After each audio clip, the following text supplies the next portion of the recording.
when American Psycho, the book, was canceled in 1990. Canceled how? My publisher, who had asked me to write the book and had paid me money to write the book, I received the manuscript finally, and they said, and it took about a year for this to happen. There were immediate negative responses in the company when the manuscript for American Psycho came in January of 1990. Okay. My editor said, we have some controversy about this book, but I believe in it and I like it, and let me take care of this. All right, so February, March. I find out in March that the man who had done both of my hardcover, the covers for Less Than Zero and The Rules of Attraction, refused to work on American Psycho, refused to do a cover because he thought the book was the most disgusting thing he'd ever read in his life. He wanted nothing to do with it. My editor said, we'll get someone else. Don't worry about it. April, May, articles are now appearing that there is an uproar at Simon & Schuster, my publishing house, about this new novel by Bret Easton Ellis. And that some staffers are complaining that they don't think the book should be published at all, at any publisher, but not the one they're working for. This went on through the summer.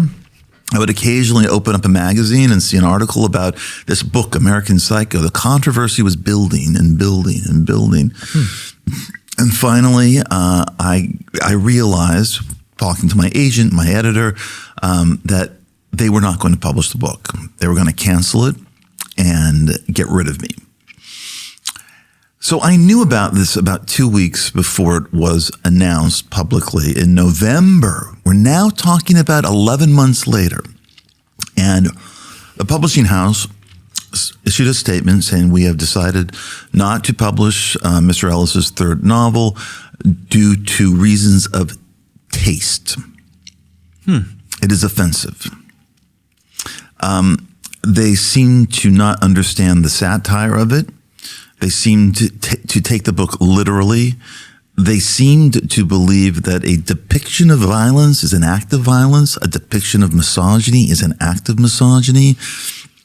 They read it wrong. And so they canceled it. And they fired me. And they couldn't take back the advance that they'd given me, the money they'd given me. They asked me to write the novel. They said, what is your third novel? And I said, it's about a young guy who works on Wall Street who happens to also be a serial killer. We love it. We love it.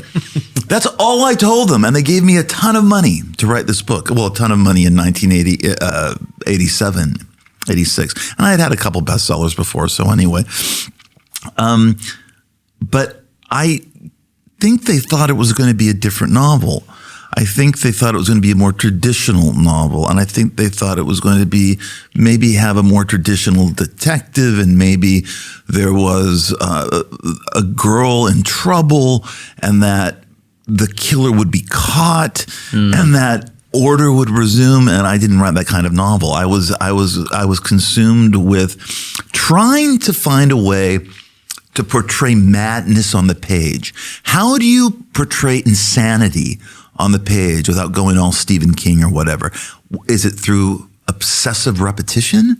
Is it through noticing only the clothing and what everyone's wearing? Is it a 10-page music review of Genesis? How do you get psychosis on the page in a way that is kind of original, hasn't been done before, and is not automatically obvious? And I was really obsessed by this notion. I mean, I felt I was going a little bit crazy during that time, and it's reflected in Patrick Bateman.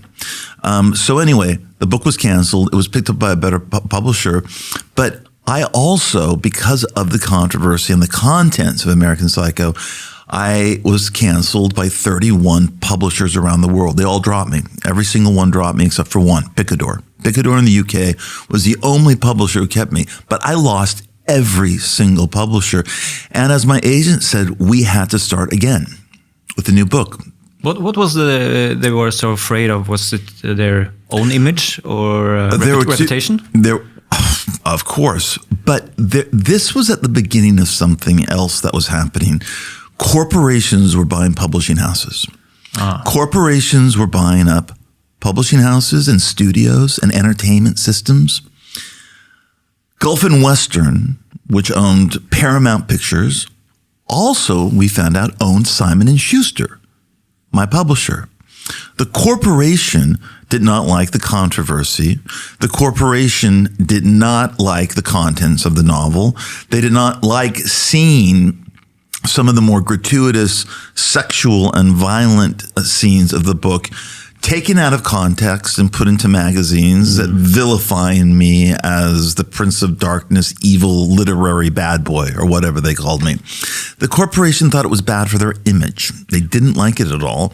And so they then told the publisher, who, look, admitted it to me, look, I'm so sorry. This is not my decision.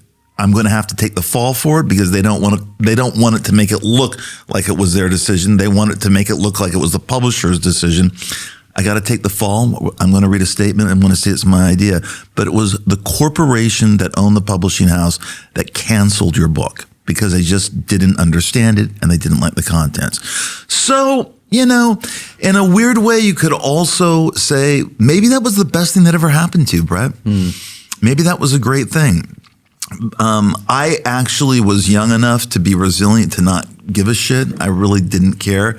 I did notice a lot of schadenfreude among my writer friends who are my age, who told me, "Oh, this is just a terrible thing. You know, you're never going to be published by a mainstream publisher again. You're probably not going to get any writing gigs for a year and a half," which is true. No magazine approached me. No one came near me. I was fine. I was never happier. I was never happier than when the book was finally published by a better publisher, actually, who got it, who understood the book. And when they published it in March of 1991, and there were death threats. There were so many death threats. I remember there was a moment, it must have been in December, weeks after the cancellation was announced. And you have to understand, this was a very different media age. It didn't move as quickly as it does now. This controversy raged on for months and months. There were 13, 14, 15 articles in the New York Times alone about this controversy and what it means about publishing and what it means about corporations owning publishing houses. And I had received, I did not know this because they didn't have my address, hundreds of death threats because I'd written this evil, disgusting book, and they'd all been sent to my publishers. And I remember one afternoon, my agent had called me and said, they're sending down a messenger with a packet that I want you to open. He's going to be there with you. You are going to look at the packet. You are going to look at the letters, and you're going to sign a piece of paper that says you've seen them. Because if anything happens to you, and the publisher did not show you these things, they're liable. Your parents can sue them because you now have acknowledged you've seen the death threats. You are aware of them. The publisher if anything happens to you, no one can can sue your publisher because they showed them to you. You know of the threat now. That was an afternoon. That was a very strange thing to do, to look through those death threats and then to have to sign a contract saying, I have seen the death threats, have a witness there to see that I signed the thing and to acknowledge that, okay, if anything happens to me, the publisher is not liable. But anyway, that was the cancellation of American Psycho. God, I haven't told that story in quite some time and in such detail. Oh, how did we get onto that?